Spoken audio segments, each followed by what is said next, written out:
తప్పు చేస్తే చదివించరు. అది గుర్తుపెట్టుకోండి. ఏమి ప్రభుత్వం కల్పించిన అవకాశాలు ఉపయోగించుకుని మీరందరూ అయితే ప్రభుత్వం చేయాలని కోరుకుంటూ ఈ అవకాశాన్ని కల్పించిన మీ మిసెస్ గారికి మీ యొక్క ఉపాధ్యాయ బృందానికి మా కళాశాల తరఫున కృతజ్ఞతలు. మీకు అందరికీ కూడా మా యొక్క ఆశీర్వాదాలు. ఇప్పుడు మా తెలుగు అధ్యాపకులైన రేవంత్ సార్ మా కళాశాల గురించి 2 మాటలు మాట్లాడతారు.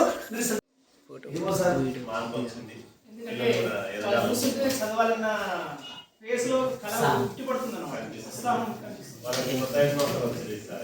ఉషారాణి మేడం వచ్చింది కదా మీకు.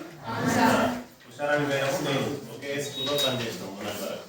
ఉషారాణి మేడం ఇక్కడికి వచ్చారు, నేను కాలేజ్కి వెళ్ళాను. అంటే ఇద్దరం ఒకటేసారి. మేడం మీకు హెడ్ మాస్టర్గా వచ్చారు, నేను కాలేజ్కి లెక్చరర్గా వెళ్ళిన. మేము ఇద్దరు కూడా ఒకే స్కూల్లో పనిచేసినాం. మేడం సోషల్ చెప్తుండే, నేను తెలుగు చెప్తుండే. మేడంని కూడా ఒకసారి కనుక్కోండి. మేడం మీ స్కూల్ సార్ వచ్చారు, మీ కాలేజ్ సార్ వచ్చారు, రహీం సార్ తెలుగు సార్ వచ్చారు అని చెప్పండి. మేడం చెప్తారు. పిల్లలు మీరు బాగా చదవాలంటే, బాగా ఎదగాలంటే మీ తల్లిదండ్రులు మిమ్మల్ని ఎంకరేజ్ చేస్తూ ఉంటారు, మీరు చదువుతూ ఉంటారు. కానీ చదువు చెప్పేది ఎవరు? మేము కదా. మేము, మీరు, మీ తల్లిదండ్రులు ముగ్గురం కలిసి కనుక బాగా కృషి చేస్తే తప్పకుండా మీరు త్వరలోనే ఒక మంచి రిజల్ట్ తెచ్చుకొని మంచిగా లైఫ్లో సెటిల్ కావచ్చు కదా. ఎన్నో ఏళ్ళ నుంచి మన నాన్న వాళ్ళు, మన తాత వాళ్ళు ఇదే కూలీగా ఇట్లే ఉన్నారు. మన జీవితాల్లో మార్పులు రావాలంటే, మన జీవితాల్లో కొత్తదనం రావాలా, సక్సెస్ రావాలంటే ఖచ్చితంగా మనం చదువుకోవాలి. కాబట్టి చదువు ఇక్కడితోనే 10th ఆపేయాలి. చదువు కొనసాగించడానికి మీ తల్లిదండ్రులు ఒప్పించండి.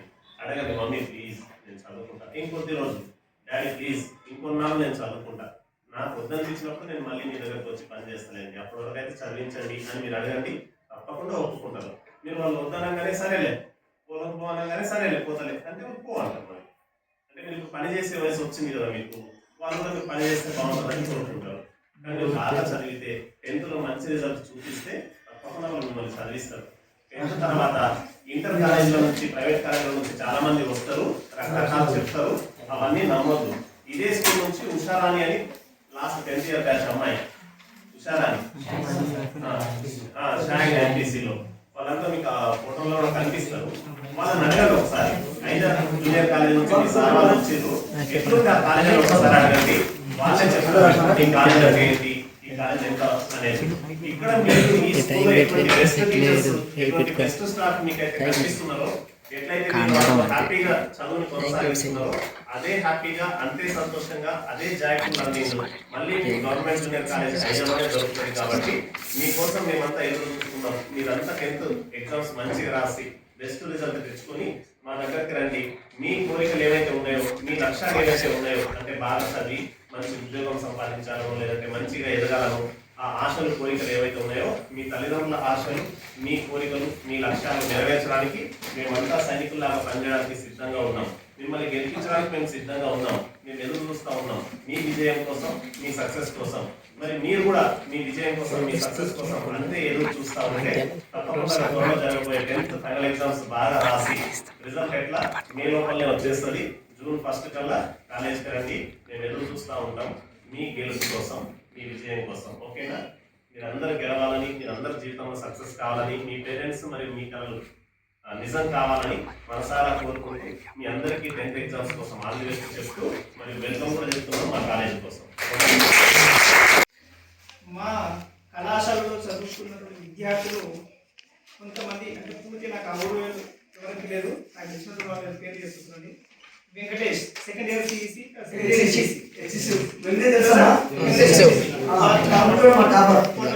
ఎక్సలెంట్. వినోద్ యాదవ్,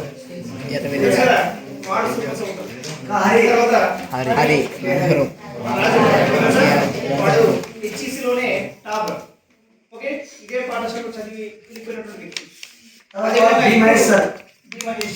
మహేష్.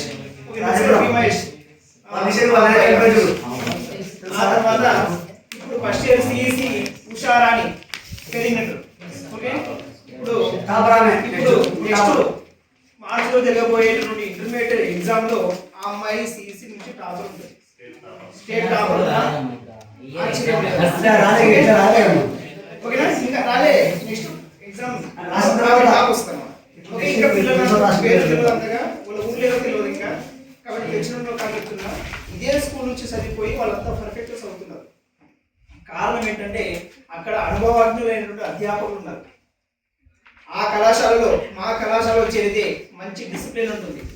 ఒకసారి చూడండి, మంచి డిసిప్లిన్ ఉంటుంది. నెక్స్ట్ కెరీర్ పైన మీకు మంచి అవగాహన కల్పిస్తాం. అంటే మీరు ఏ విధంగా చదివితే ఏ విధంగా భవిష్యత్తులో బాగుపడతారన్న దానిపైన మేము మీకు అవగాహన కల్పిస్తాం. పోటీ పరీక్షలు అంటే నెక్స్ట్ మీరు 10th ఇంటర్మీడియట్ అయిపోయినప్పుడే టీటీసీ పరంగా కావచ్చు, ఓకే, నెక్స్ట్ కానిస్టేబుల్ పరంగా కావచ్చు, లేదంటే నెక్స్ట్ ఆర్మీ పరంగా కావచ్చు. ఇంటర్మీడియట్ అయిపోయినప్పుడే మీకు ఈజీగా వచ్చేటువంటి ఉద్యోగాలు. వీటిపైన ఈ పోటీ పరీక్షల పైన మేము ఎగ్జామ్స్ పెడుతుంటాం, ఏ విధంగా క్వశ్చన్స్ వస్తాయి అనేది. ఓకే, మీరు నెక్స్ట్ ఇయర్ రండి, చూడండి. నెక్స్ట్ ఇయర్ ఖచ్చితంగా హిస్టరీ, ఎకనామిక్స్ అండ్ సివిక్స్ మరియు తెలుగు సాహిత్యం దీంట్లోకి వెళ్ళి ఖచ్చితంగా మీకు కొన్ని క్వశ్చన్స్ పెడతాం. ఆ క్వశ్చన్స్ ద్వారా మీరు భవిష్యత్తులో ఏ కాంపిటేటివ్ ఎగ్జామ్స్లోనైనా హై స్థాయిలోనే ఉంటారని మేము భావిస్తున్నాం. కాబట్టి మా కాలేజీని ఎంచుకోండి, మీకు మంచి భవిష్యత్తు అందించే బాధ్యత మాది. ఓకే, చదవండి. సార్ అన్నట్లు 10th క్లాస్ వరకు ఆపేయకండి. ఎందుకంటే మనకు బువ్వ పెట్టేది, మనం బాగుపడేది, మనం కారులో తిరగాలన్నా విమానంలో తిరగాలన్నా మనకు ఒక ఆయుధం ఏంటంటే చదువు. ఓకే, ఆ చదువుని మీరు నమ్ముకోండి, ఖచ్చితంగా మీరు 5 పొజిషన్లో ఉంటారు. ఉదాహరణకు మేము కూడా ఇదే గవర్నమెంట్ కాలేజీలో స్కూల్లో చదివినటువంటి వాళ్ళమే. సార్ కావచ్చు. ఓకే, మేమందరం ఇదే జెడ్పిహెచ్ఎస్ పాఠశాలలో చదువుకున్నటువంటి వాళ్ళమే. మరి ఈరోజు ఈ స్థాయిలో ఉన్నాం. ఓకే, అంటే ఎండకు కష్టపడడం లేదు, వానకు కష్టపడడం లేదు. ఓకే, వీటికి దేనికి మేము కష్టపడడం లేదు, కేవలం చూడండి. వాయిస్ ఎవరు పెట్టి రావలేదు.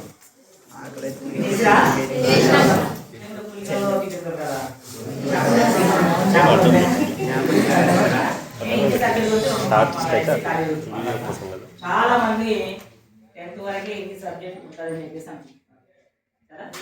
ఎంతమంది చూసారు లైటర్లో కూడా సార్ హిందీ సబ్జెక్ట్ ఉంటుందని? ఎవరు తెలియదు. లాంగ్వేజ్, సెకండ్ లాంగ్వేజ్ పరంగా మనం తెలుగు చాలా మంది తీసుకుంటారు. తెలుగుతో పాటు స్కోరింగ్ సబ్జెక్ట్ హిందీ ఉంటుంది, సంస్కృత్ ఉంటుంది, ఏది కావాలంటే చూస్ చేసుకోవచ్చు. సరే, హిందీ తీసుకోవడం వల్ల మాకు బెనిఫిట్స్ ఏం సార్? ఒకటి ఎడ్యుకేషన్ పరంగా హిందీ టీచర్స్ ఉన్నారు కదా, ఎడ్యుకేషన్ పరంగా హిందీ టీచర్స్ కావచ్చు, హిందీ టీచర్స్ కావచ్చు. అలాగే బ్యాంక్ ఏదైనా వెళ్ళారా? బ్యాంక్స్ లో ఓచర్ ఇంగ్లీష్ ఆర్ హిందీలో ఉంటుంది. అలాగే ఆర్ఆర్బి, సెంట్రల్ జాబ్స్, అలాగే ప్రైవేట్ జాబ్స్ కూడా కాల్ డేటా ఆపరేటర్ అని చెప్పేసి ఎన్నో మీకు రకరకాల ఉద్యోగాలు తొందరగా సెట్ కావడానికి ఇది ఒక మార్గం. మన నేషనల్ లాంగ్వేజ్ ఏది? ఇంటర్నేషనల్ లాంగ్వేజ్ మన ప్రాంతీయ భాష. కాబట్టి లాంగ్వేజ్ అని కదా మనకి తొందరగా ఆపర్చునిటీస్ ఎన్నో చాలా ఉన్నాయి. కాబట్టి మనం తొందరగా బాగా చదువుకొని ఫ్యూచర్లో తొందరగా సెట్ కావాలంటే హిందీ ఒక సులువైన మార్గం. ఓకేనా? మిగతా విషయాలు సబ్జెక్ట్ గురించి మీరు కాలేజీకి వస్తే ఇక్కడ చెప్తాను. కాలేజీ గురించి మాట్లాడదాం. మా కాలేజీ మీ గవర్నమెంట్ స్కూల్ కన్నా చాలా విశాలంగా మా క్లాస్ రూమ్స్ ఉంటాయి, డిజిటల్ బోర్డ్స్ ఉంటాయి, తర్వాత అలాగే మైదానం బాగుంటుంది, అనుభవజ్ఞులైన లెక్చర్స్ ఉంటారు. ఆల్రెడీ మట్టిలో మాణిక్యాలు స్టేట్ టాపర్స్. అంటే మీరు ప్రైవేట్ కాలేజీకి వెళ్ళినా అక్కడ ఎన్నో ఫీజులు రకరకాల తీసుకున్నప్పటికీ కూడా ఈ టాపర్స్ రాలేదు. అక్కడ free education, free text books, ఎటువంటి రూపాయి రుసుము ఉండదు. మీకే గవర్నమెంట్ స్కాలర్షిప్ ఇస్తుంది. అలాగే మ్యాథ్స్ వైపు వెళ్ళిన వాళ్ళు బీటెక్ కానీ వెళ్తే ఫ్రీ ఎడ్యుకేషన్, ఫ్రీ సీట్ ఇస్తారు. గవర్నమెంట్ కాలేజీలో చదివిన వాళ్ళకే ఫ్రీ సీట్. అలాగే మా సార్ ఆల్రెడీ చెప్పినప్పుడు మీకు ఇంటర్ అయిపోయిన తర్వాత గైడ్ లైన్స్ తొందరగా మేము ఇంకా చదవలేము సార్, ఏదైనా జాబ్ చూసుకుంటామంటే కానిస్టేబుల్, ఆర్మీ కానీ, టీటీసీ కానీ, ఎడ్యుకేషన్ డిపార్ట్మెంట్లో రకరకాల గైడ్ లైన్స్ కానీ మీకు అవగాహన కల్పించి కాంపిటేటివ్ ఎగ్జామ్కి ఏ విధంగా ప్రిపరేషన్ కావాలనేది కూడా మేము సలహాలు ఇవ్వడం జరుగుతుంది. కాబట్టి మీరు ఫస్ట్ 10th క్లాస్ బాగా రాసి నెక్స్ట్ ఇంటర్మీడియట్కి గవర్నమెంట్ కాలేజీకి ఫస్ట్ ప్రిపరేషన్ ఇవ్వండి. ఓకేనా? అక్కడ అందరూ మీరు వస్తారని ఆశిస్తూ అక్కడ ఎదురు చూస్తూ ఉంటాము. 10th క్లాస్ బాగా ఎగ్జామ్స్ వెళ్ళి అందరికీ ఒకసారి ఆల్ ది బెస్ట్. వస్తారా మరి? రావాలి. ఓకేనా?